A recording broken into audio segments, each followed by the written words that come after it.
Assalamualaikum Ustazah.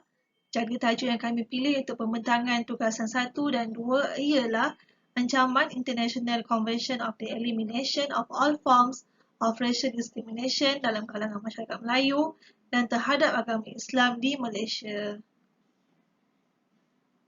Jadi sebelum saya memulakan pembentangan saya, izinkan saya memperkenalkan diri saya dahulu. Nama saya Syahriatul Nur Ain binti Junaidi. Nombor ID 2017518659 dan rakan saya Muhammad Dini Ashraf bin Abdul Razak 2019833606 nombor ID-nya yang akan memulakan pembentangannya pada slide ke-14.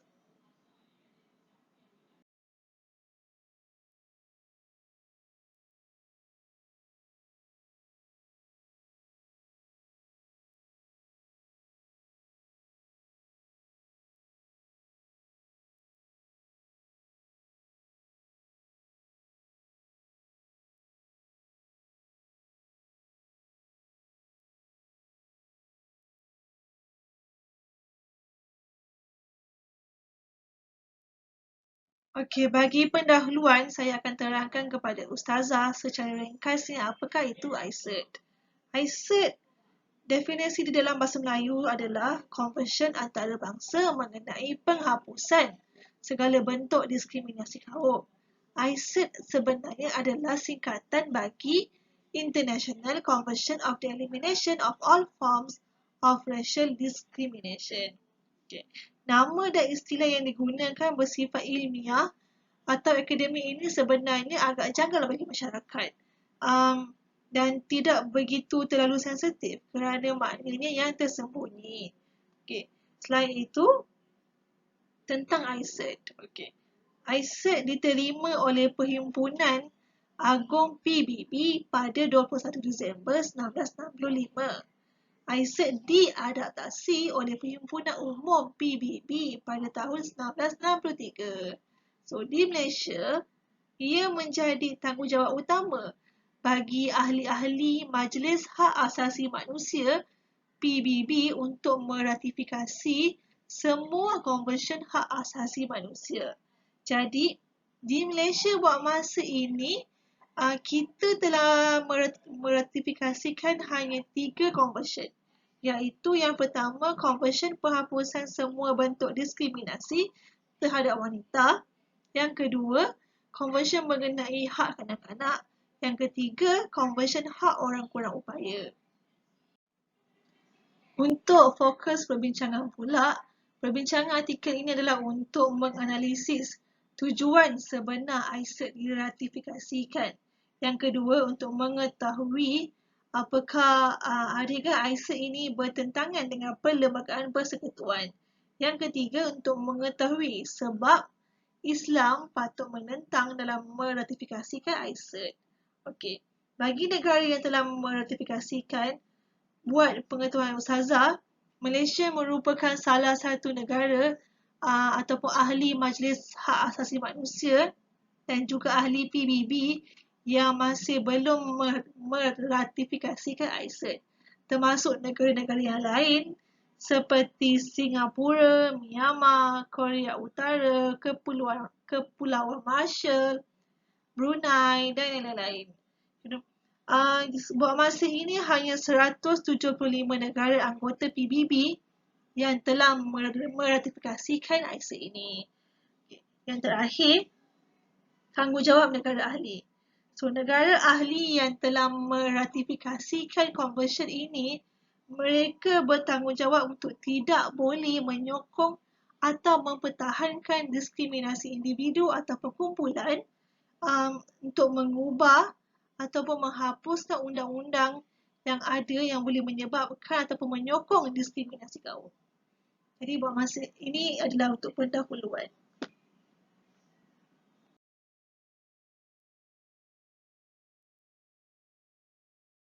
Seterusnya saya akan bentangkan kepada Ustazah tentang kajian terdahulu. Yang pertama, kajian dilakukan oleh Jawatan Kuasa Teknikal ICERT yang berlaku di Jabatan Perpaduan dan Integriti Nasional di bawah Pejabat Perdana Menteri pada tahun 2011 dan 2015. Bentuk kajian adalah berdasarkan analisis kandungan, dan dapatan kajian mendapati kerajaan BN terdahulu tidak meneruskan untuk meratifikasikan ICE ini kerana ia melanggar perlembagaan negara dan kontrak sosial yang dicapai semasa penubuhan negara ini. Untuk kajian kedua, kajian dilakukan oleh Menteri di Jabatan Perdana Menteri iaitu P.Y. Thamurti pada tahun 2018. Bentuk kajian juga adalah berdasarkan analisis kandungan. Dapatan kajian dapati tidak akan meratifikasikan ICE kerana ia menimbulkan reaksi daripada pelbagai pihak kerana mengancam kedudukan Islam di negara ini. Untuk kajian ketiga dilakukan oleh Dr. Mohamed Fadil Yusof. Dia merupakan seorang penyelidik undang-undang dan perlembagaan di Universiti Teknologi Malaysia. Kajian ini dilakukan pada tahun 2018 dengan menggunakan bentuk kajian analisis kandungan. Dapatan kajian adalah ICE membuka ruang untuk perkara 11 Perlembagaan Persekutuan mengenai kedudukan Islam. Oleh itu, mereka juga berpendapat untuk tidak meratifikasikan ICE di negara Malaysia.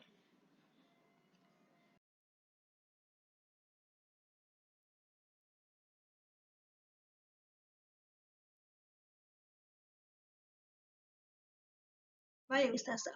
Untuk topik yang ketiga iaitu pendahuluan, saya akan terangkan salah satu iaitu tujuan sebenar ICE diratifikasikan. Okey, yang pertama, semua rakyat akan mendapat hak yang sama. Sebahagian daripada langkah-langkah mencegah diskriminasi kaum adalah untuk memastikan bahawa semua orang mempunyai hak yang sama. Ini bermaksud semua rakyat harus sama-sama berhak atas beberapa hak asas.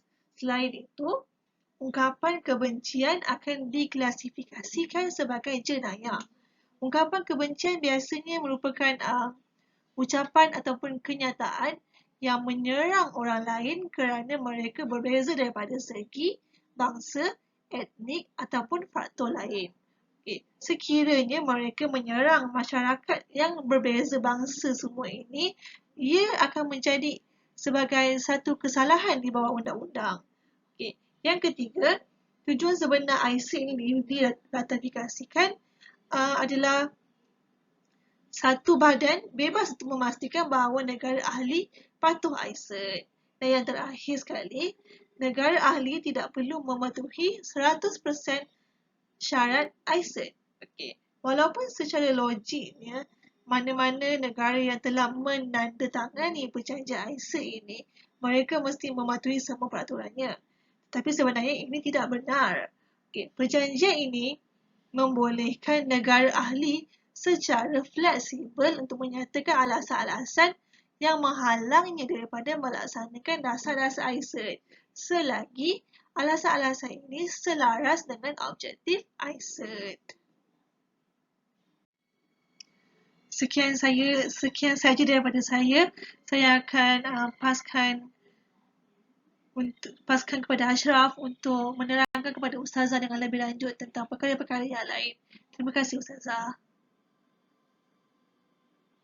Assalamualaikum Ustazah. Saya Muhammad Din Ashraf bin Abdul Razak. Nombor ID 2019-833-606. Saya akan meneruskan pembentangan ini dengan bab seterusnya iaitu ICE bercanggah dengan Perlembagaan Persekutuan. Yang antaranya ialah perkara 153 iaitu bagi perizaban kuota berkenaan dengan jawatan dalam perkhidmatan awam, beasiswa, dana siswa dan keistimewaan pendidikan atau seumpamanya bagi orang Melayu dan anak-anak negeri Sabah dan Sarawak. Seterusnya ialah perkara 8/4/F iaitu ICE turut bercanggah dengan perkara ini yang mengehadkan regimen askar Melayu kepada orang Melayu. Perkara 11 iaitu kedudukan agama Islam memberi keistimewaan kepada agama Islam apabila memperuntukkan sekatan penyebaran ajaran bukan Islam kepada orang bukan Islam yang boleh dilihat sebagai bercanggah dengan Islam. Dan akhir sekali iaitu perkara 89, iaitu Tanah Simpanan Rizab Melayu. Seterusnya ialah Islam menentang cadangan meratifikasi ICED, iaitu yang pertama meletakkan Islam pada kedudukan yang sama dengan agama-agama lain. Yang keduanya ialah konsep keadilan dan kesaksamaan yang telah memenuhi keperluan masyarakat majmuk di negara ini dan sememangnya jauh lebih baik daripada ICED. Rakyat Malaysia percaya bahawa ada keamanan di negara ini dan dapat diselesaikan dengan cara tersendiri.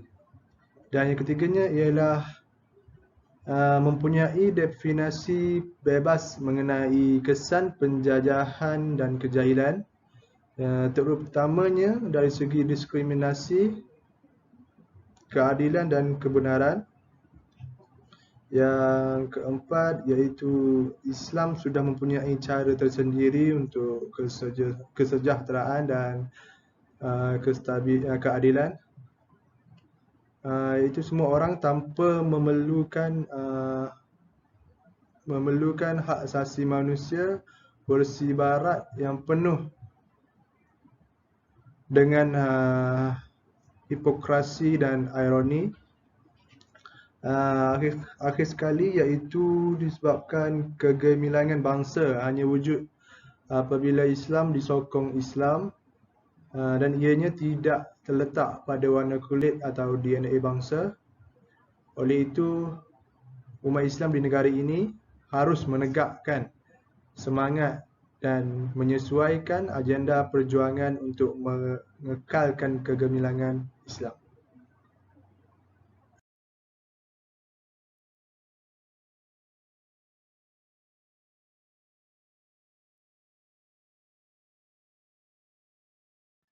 Seterusnya, perbincangan mengenai Konvensyen terhadap status istimewa orang Melayu dan Raja Melayu, khususnya setiap pihak berkepentingan yang dikenal pasti harus mengambil peluang dan mengutamakan proses ini. Yang keduanya ialah pendirian negara yang muktamad berkenaan meratifikasi ICED, di mana saya percaya sama ada ia diteruskan atau tidak haruslah dibuat dengan memahami intipati konvensyen serta kesan yang baik serta buruk. Yang ketiganya ialah memberikan pendedahan serta pendidikan kepada seluruh rakyat Malaysia tentang konvensyen ini, iaitu rakyat harus tahu lebih mendalam asal-usul dan sejarah ICED dengan lebih jelas. Dan akhir sekali, menubuhkan jawatan kuasa penasihat ICED atau perunding, dan ianya perlu dianggotai oleh perunding, ahli politik, pemerintah dan pembangkang, serta badan bukan kerajaan.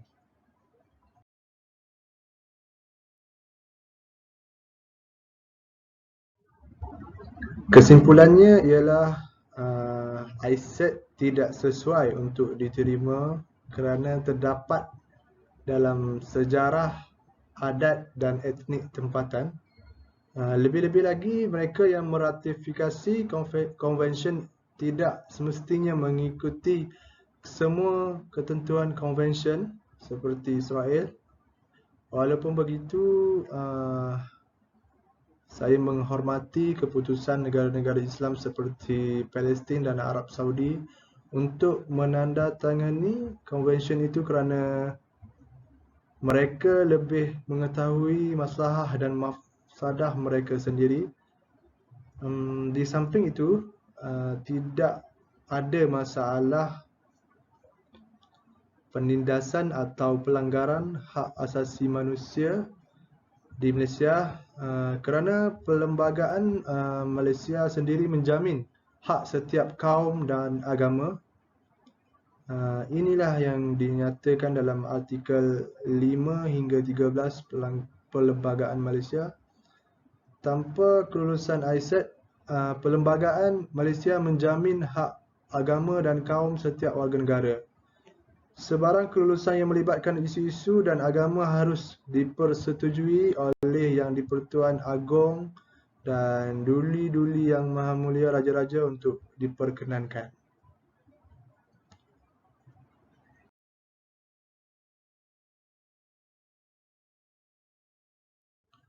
Dan akhir sekali iaitu pembahagian tugas ahli kumpulan, iaitu saya dengan pasangan saya iaitu Syahidatul Nur Ain binti Junaidi, dan perincian tugas masing-masing. Itu saja, terima kasih.